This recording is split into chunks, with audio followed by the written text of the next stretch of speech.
Hey friends, welcome back to the channel. I hope you're not here because you're procrastinating on something right now.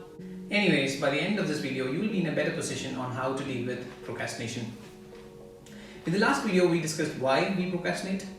And in this video, I'll try to give you 5 different tips that I use in my daily life in order to avoid procrastination. Here I have listed down the 5 tips we'll be discussing today, along with the timestamps. If you are particularly interested in some points, do feel free to fast forward. But I would highly recommend you to go through it step by step. So let's begin. The first tip is known as the 2-minute rule. It is proposed by the famous author and productivity consultant David Allen. And what is the 2-minute rule? The 2-minute rule says that if a task takes less than 2 minutes, go ahead and do that task. If you remember in our previous video, we understood who is responsible for our procrastination, and it was the instant gratification monkey, right? And what did the instant gratification monkey need? The monkey needs the tasks to be easy and it should be rewarding, right? Normally when we think about a task, we do not think about the time it takes. By applying this rule, you will have to define each task according to the time it takes. And if you know that a task would take less than 2 minutes, immediately go ahead and do it and finish it. And this makes the task easy for sure because you know that it's going to finish in 2 minutes, and the reward is that you will have less stress for future.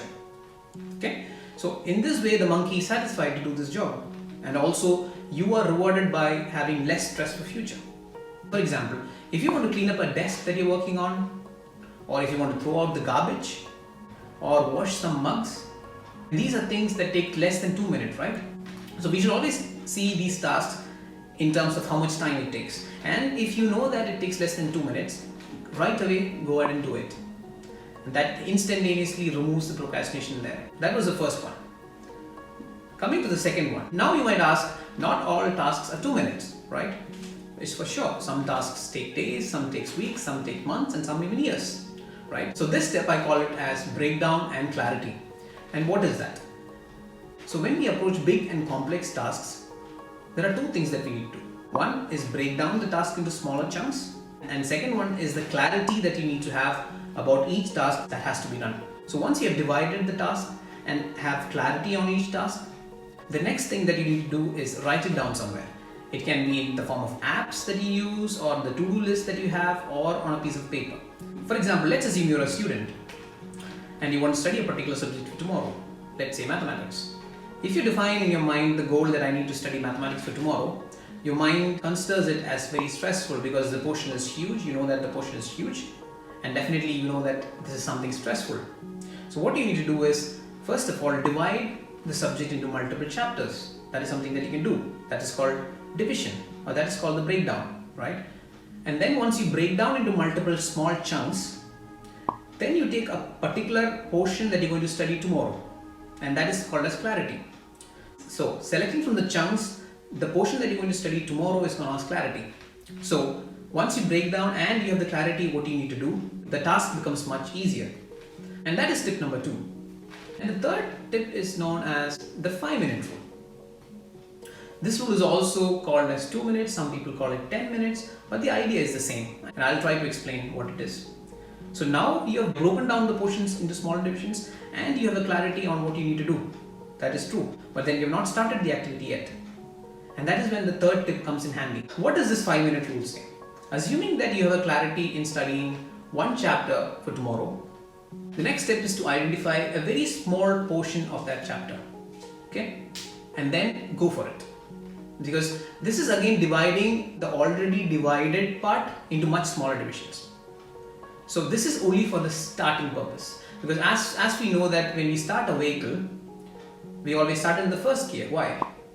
Because that is the time when we need the maximum torque. Right? That is the time that you need to overcome the inertia forces and move ahead. And once you do that, then you can shift the gear into second, third, and so on, where you need lesser torques. In the same way, when we are starting an activity, that is when we need a lot of momentum. Okay? And if you think that we are going to approach problems which are big, defaultly the monkey kicks in to convince you that the task is not easy. So that is why you have to start with the mindset of start approaching it for just 5 minutes or even 2 minutes. You can take it accordingly. So from the breakdown and clarity, you have to select a particular portion, maybe the first paragraph of the chapter is what I'm going to learn in the next 5 minutes. Once you have that thought process, you will go into the study. And once you start the study, research shows that 80% of you will continue studying. Because as I said, the starting is the most difficult part. Once you start, it's more likely that you continue to do this activity. And that was the third tip. Now coming to the fourth tip is known as Parkinson's Law. Do you remember the panic monster that we discussed in the previous video? If not, I recommend to please watch that video first. And what was the panic monster? So the panic monster comes in only when the deadlines are closer. And that is why I think this tip is very important. What does the Parkinson's Law say? Parkinson's Law states that work expands to fill the amount of time that you allocate to it. What does it mean? So, for example, if you know that a task is only going to take 1 day and you allocate 1 week for it, you will not end up doing a better job at the end of the week. You will have the same quality of job that you have with 1 week and 1 day.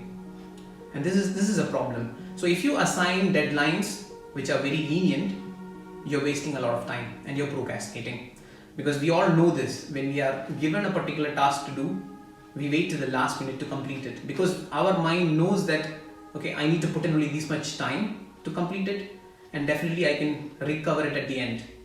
But assume it this way, you know that the task takes 1 day and you just assign it 1 day. So you finish it today and the next 6 days you're free to do other things, right?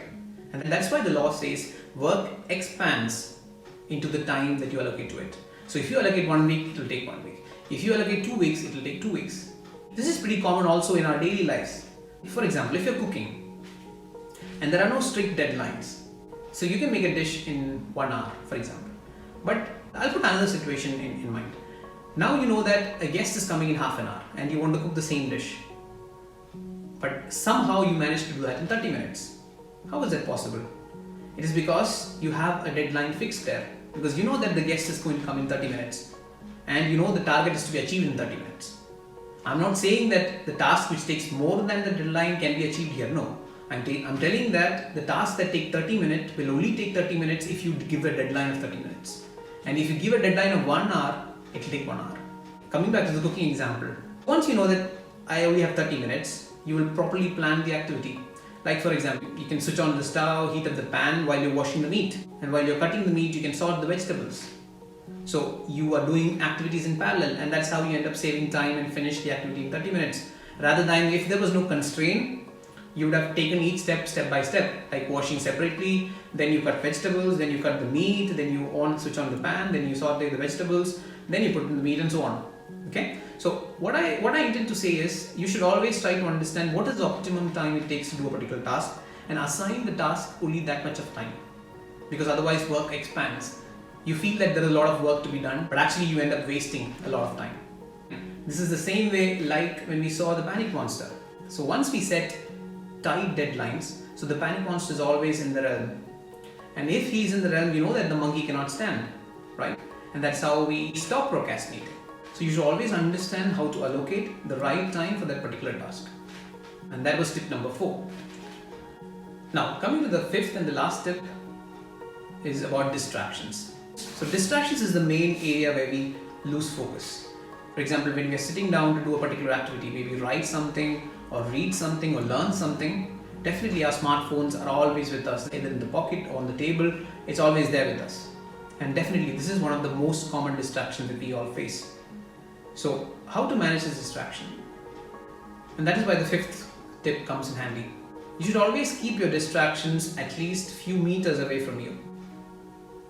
It could be in another room, it could be in another side of the room, it can be somewhere which is not very easily accessible for you. For example, if you're working on a desk and if your smartphone is within the reach, definitely there's an urge to take it. You know, our minds, they always work on cues. So if you don't have the cue of seeing the smartphone, it's less likely that you take it and use it for browsing social media or browsing the internet. So once the smartphone is not in the vicinity, definitely you will lose the interest of looking into it. Because as I said, there is less cues in the surrounding.